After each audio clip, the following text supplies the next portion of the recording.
What's up everybody? I'm back and we got another episode of the WJ build in the books. Now this is number 11. You might not have seen us last week, but that's because we were getting all the final details ironed out on this badass WJ build. Now this week we're going to be bringing you some footage of the air lockers getting installed. We got the subwoofer enclosure all finished up. We also got all the other electronics mounted in the trunk, which turned out really sweet. I'm definitely impressed on how that all kind of came together, as well as some other cool stuff. And you're going to be seeing this thing run this episode. We finally got it off the lift and out on the road, and we're excited to bring you guys this content. So enjoy this episode of the WJ build.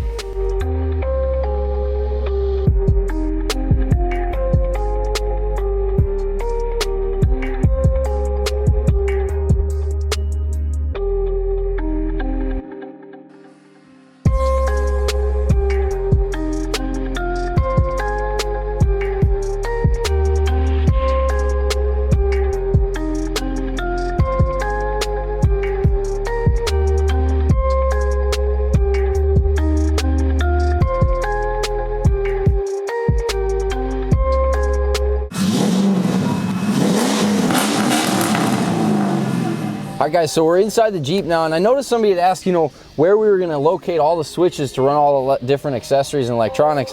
And when we were playing around with it, we ended up getting an 8-way switch controller from VO Switch that is designed to work in a Wrangler and actually get mounted up here, right at the top of the windshield. But since this is a WJ, we still wanted to have a nice switch controller unit, put it somewhere that wasn't gonna be in the way, kind of sitting up here, it just didn't seem right.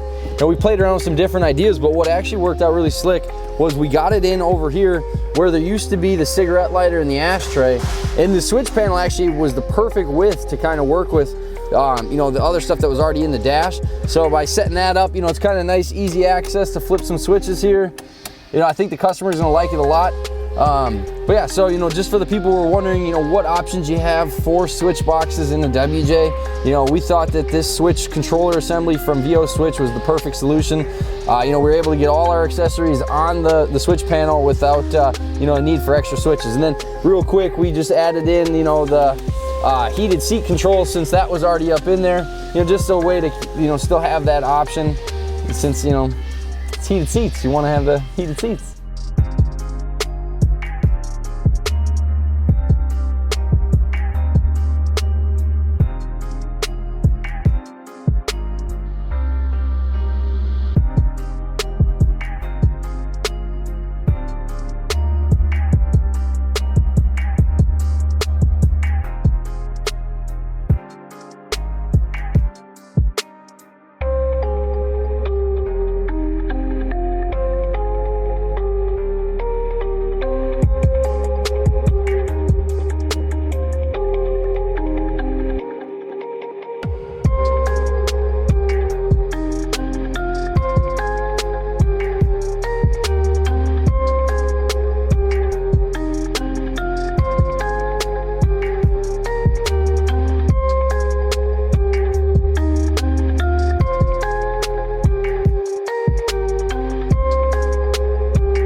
All right guys, so we just got the Jeep done off the alignment rack. Now before, you saw us pulling it out of the bay that it's been in for a while. We were excited to get it on the rack and get the alignment dialed in, and we wanted to show you the back. Now before, it was kind of in its finishing stages. Now we're just about there. Shannon's almost done with the back here.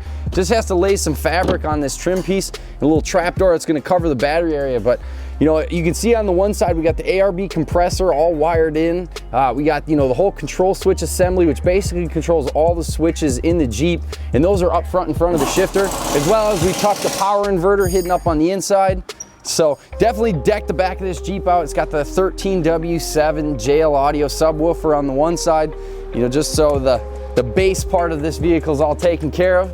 But yeah, we're excited to get this thing out on the road right now and take it for a test drive. And then the customer's gonna be picking it up pretty soon. So we're pumped to get it back to them.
And that is a wrap, ladies and gentlemen. The WJ is finally complete. Now, this thing's been a long build process, and we appreciate all the people that have stayed tuned in and have been following along all the different episodes. Now, we appreciate everybody who's supported us throughout this build. It's been a number of ups and downs as far as, different issues we ran into, but Extreme Customs just enjoys building quality builds, and those quality builds take time, and that's why this build didn't get done in 7 days. Now, we try and keep things Hollywood around here, but we can't always bring you the content as quick as we like. And we learned a lot from putting this build series together. So if you haven't already, make sure you subscribe to extremecustoms.tv. That's our YouTube channel. And that's where you're gonna be seeing a lot more awesome content coming out of Extreme Customs. Now let us know in the comments if there's any questions on this build that you might have had. Now we did try and go back through a lot of the past videos and answer some of those questions, but I also think that, maybe one more segment in this WJ build, just breaking down the specifics of why we installed certain components here and there, might be appreciated by some of the people viewing. So let us know in the comments if that's something you would like to see, and we really hope you enjoyed this build series. So thanks for sticking around for the WJ build, guys, and we'll see you in some future episodes. Make sure you stay tuned to all the coolest content coming out of Extreme Customs Garage